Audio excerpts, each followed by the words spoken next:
I wrote a story, and I wanted to get into this, and the story is called Paul Tagliabue Final Challenge Flag, and it's on Roger Goodell. You could check it out. And I went into, I know a lot of people, I know a lot of people think I hate Roger Goodell. I don't like him. I'm not saying that Roger Goodell isn't a good commissioner. He doesn't know how to make money. He does. But Tagliabue painted the way for the NFL's growth. He really did. When you think about all the things that he did, and he was the one when all that stuff was going on with Jerry Jones and all these owners were practically trying to kick Jerry out, he was the one in favor of possibly moving towards these teams earning their own profitable sponsorships through their own style of, investments. And I think Tagliabue changed the game. He opened the wave of the NFL bringing in more sponsors and more advertisers to make this corporation the biggest in sports in America. When Tagliabue took over in the NFL in 1989, the NFL was up and down. It just came back from strike. There was just so much stuff going on in the NFL. And when Tagliabue took over, there was a lot of questions where the NFL was going. And then you saw the Cowboys dominate the way they did. And it was the tail end of the San Francisco 49ers' superior dominance in the 80s and the early 90s. It was Tagliabue that was trying to figure out where the NFL was going to move. Baseball was going on strike the way it did in 94, 95. And baseball was the biggest sport. In the 80s and the 70s, the 80s, and the early 90s, baseball was bigger than football. It was bigger. It was more watched on television. They sold out more games going to baseball games than they did in the NFL. When Tagliabue took over, he changed that. He opened up the floodgates of the path of bringing in more money and more opportunities for the league to develop opportunities to bring in new teams and create opportunities to bring in paths of money that the NFL couldn't do in the 70s and the early 80s. And a lot of people thought the NFL was going to fall apart. After the strike, they thought that the NFL was done, that it was really a rich man's league. That's what they called it. And it's so funny when Jerry Jones brought it up on the Cowboys documentary on Netflix. He said the only people that owned sports teams and the only people that owned football teams it was like a country club. That there was no money to be made in the NFL at the time when Jerry Jones took over. I thought that when Tagliabue took over and Jerry Jones became an owner, it changed the wave of the NFL. And everybody hates guys like Jerry Jones because they think he's ruined the game. But he's opened up waves of money and opportunity for the NFL to bring in so many different ways to bring in money. And I think Tagliabue allowed a guy like Jerry Jones to do that. And I think there's a lot to be said about Paul Tagliabue, that Roger Goodell, yes, he was in second command. He was behind Tagliabue, and Tagliabue praised him. But if you think about it, what Roger Goodell did was practically mimic what Tagliabue did and just jumped on his ideas. That's all he did. It wasn't like, oh, Goodell is a genius. He did this.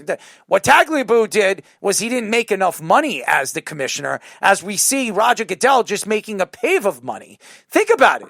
Roger Goodell is averaging $55 to $60 million a year. Tagliabue was making less than $5 million a year. Think about that way.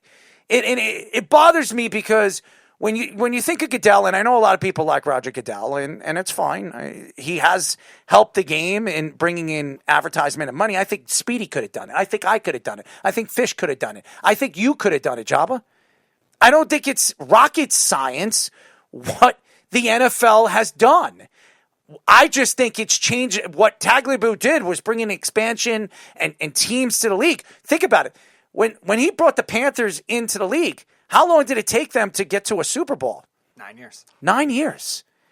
When he brought the Jaguars in, how long did it take him to get to an AFC title game? 2 years.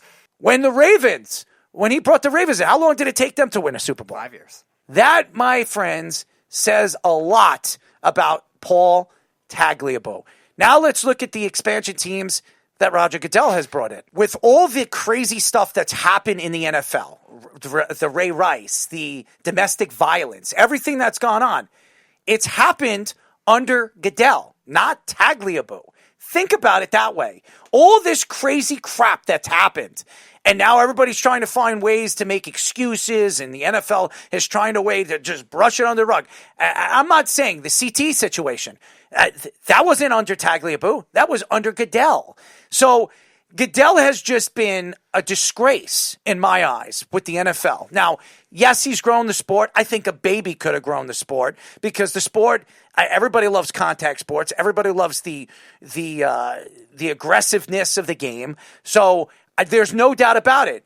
But what bothers me about the NFL and what bothers me about what the NFL has transitioned into, it's become all about money. It's not become really about the game and the athletic gifts that these guys have. And some of them have just tremendous athletic gifts. Offensive linemen are running 40s in less than 4.8 seconds. I mean, it's ridiculous. A 350-pound defensive lineman is running.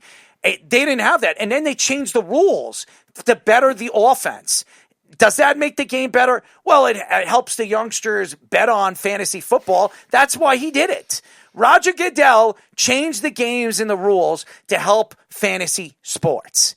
He didn't do it for anything more than that. And it just bothers me. And that's why I wrote this article. Say whatever you want about what you think about it. And the funny thing, and the way I kind of created it is Roger Goodell is the devil.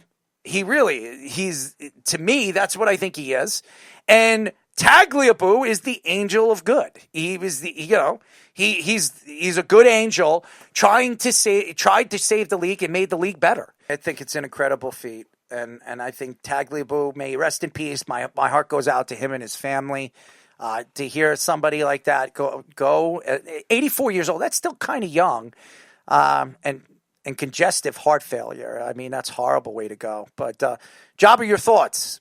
Yeah, I think it's kind of across the board when you see, commissioners and heads of corporations or whatever. It's just you kind of ride the coattails of everything that somebody's done. We've seen it in presidencies. We've seen it in corporations. We see it here. It's like, it's where does the credit start? Where does it end? Where does the new credit start? And obviously the sport has continued to grow, and it's because the men before, and that's obviously in a lot of things in life too. And, and you have to understand and give credit where credit's due. Sometimes people don't, which, this sucks, but people that really understand and whatever know the work that a lot of these predecessors that come in know that they did the work. You just try to make it better and do that. So it's just, great men in great positions do really, really good things, but you don't do it by yourself. You do it with everybody around you and the support that they got. So it's, obviously Goodell has done some great things, but he also learned and had him by his side to be able to help. And, really he was like, hey, have all the credit. I know what I did. I don't need the pat on the butt to say that I did what I did in the best way that I could. So, Goodell is that kind of that personality that Tagliabue wasn't. So, they go hand in hand, and we've seen it on all sides of the fence. But yeah, it's crazy. When good ones go, it always stinks. But 84 is a good run. I hope, God willing, I can make it to 84. The way I stress out, I don't know if I'm going to live past 80. Anyways, I want to ask you. Bring Goody in. I got a question to ask both of you guys because you both understand the transition of the game. I mean, obviously, Bud Selig. And now Rob Manfred. You have two different commissioners. One was the second in command. You've seen the difference of what Bud Selig brought to the game. A lot of people question what Bud Selig has done, obviously, with the steroid era, and he doesn't really take full responsibility for it. Now he's sitting in the Hall of Fame, and George Steinbrenner is still not there. It makes no sense. And now you look at Rob Manfred, the change of the game and the transition of the game. When you look at both guys, would you have, if you had a chance to choose between one or the other, would you have kept Bud Selig in? Or do you like what Rob Manfred has done for the game, and do you think he's done better for the game since he's taken over? Go ahead, Goody. I like what Bud Selig did. I think too many changes have been made, but then again, I mean, they're tailoring the game towards fans. But it's just been a lot of I don't want to say controversies, but with the juice baseballs and all the different rule changes and whatnot going on, I think for a lot of baseball fans that are traditionalists, it's probably just a little bit too much too soon.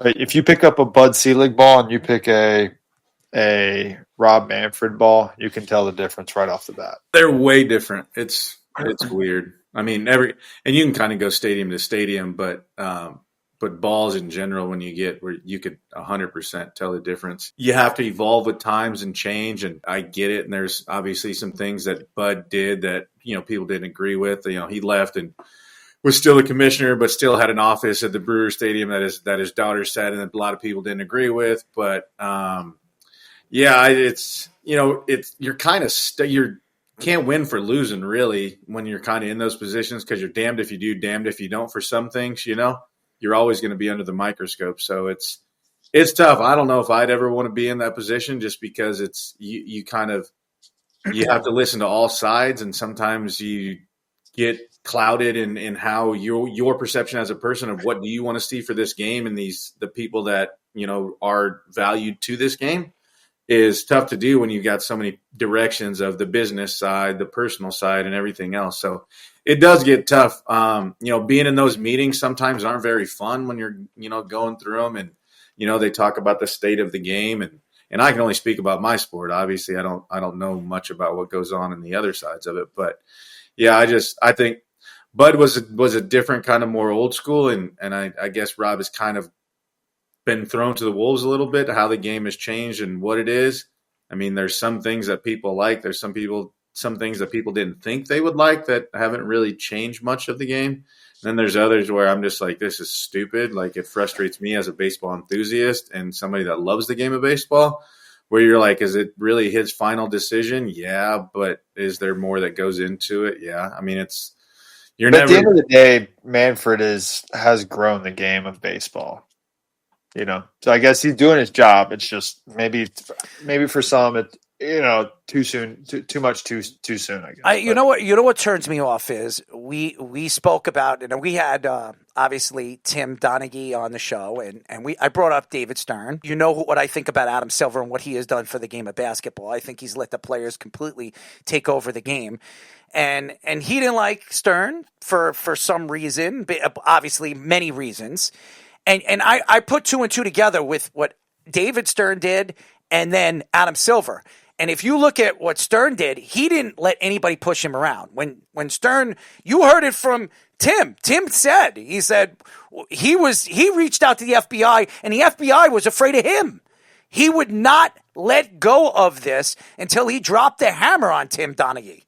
So he wanted to put it on somebody, and he put it on somebody. So it was interesting because I brought up Adam Silver, and he smiled, and he said Adam Silver should be fired because Tim knows the situation for what it is. And then he didn't like David Stern. So he says, yes, the league has grown, but he said, is it growing for the better? And you could see the backfire of what Adam Silver is going to get. If there's something that Adam Silver is going to be remembered by, he is going to be remembered by being pushed out, being pushed around by the players, because this is around the time LeBron James or the LJA really took over. And you look at when David Stern was there, Michael Jordan was the superstar player. He was the guy, and David Stern built the league around him. And that was the best time for basketball because you had Larry Bird, Magic Johnson. You had some of the greatest basketball players of all time. Now let's go to football. We talk about Tagliabue and Goodell. And you look at the game. Tagliabue never made anywhere close to the money this idiot is making right now. This guy's making $55 million a year. He's got his own jet. Him and his family have a lifetime of insurance. Their players don't, but they do. And that's why I wrote this story, because I feel like Roger Goodell is the devil. I as much as everybody sits here and says, well, he's grown the game. He's made the game better. He's done this. He's done that. He's made more offense. No, he is the way he looks at the game is, okay, how am I going to bring in more fans to watch a sport that is not what it used to be? It's not fun to watch anymore. And then after all that, he has these players getting away with things domestically as you have Greg Hardy come back. This guy pulverized his girlfriend. He beat the hell out of his girlfriend, almost killed her. And this guy gets signed by the Cowboys after the fact. And that, to me, is a big problem because the NFL, if it was Tagliabue, that guy would have been out of the league. He would have absolutely suspended that guy out of the league. And that's what he was. I think these new commissioners are been more lenient. Gary Bettman, that's why he's the best commissioner in sports right now. Because Gary Bettman's been around for over 30 years, and he's not being pushed out. He's helping the game grow, and he's showing that what he is doing, the development of decades, has made the game more interesting for the younger fan to watch. And that's why I think Gary Bettman is the best commissioner in sports. And I think it's bad right now because we don't know where sports is going now that we were just talking about sports betting has become legalized in 39 states. That's why I wrote this story. I mean, I hope everybody checks it out. Wow, so stupid. Oh, I don't know what's going on over here about the Packers, I guess. You guys are talking about the Packer game. I'll tell you this right now. This is one of the worst football. When you look at these two rosters and these two teams, you would think, wow, this game's going to be fun to watch. This game has been absolutely pathetic. And the Eagles, if they win this game, as their idiot coach is sitting there pumping his hands up in the air, they should be ashamed of themselves putting this on national television because this has been a horrible game, horrible football game. And Fish is losing right now. I don't think he's very happy right now. But I think Gary Bettman, terrible call. Leave it up to Fish. Terrible call.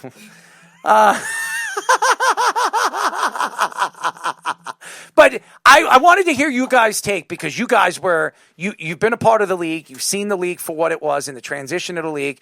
It's very interesting how good he went with Seelig. And I would say Jabba is pushing more to Manford. Am I right about that? There's been more change, I guess. I mean, we can agree that there's been more change.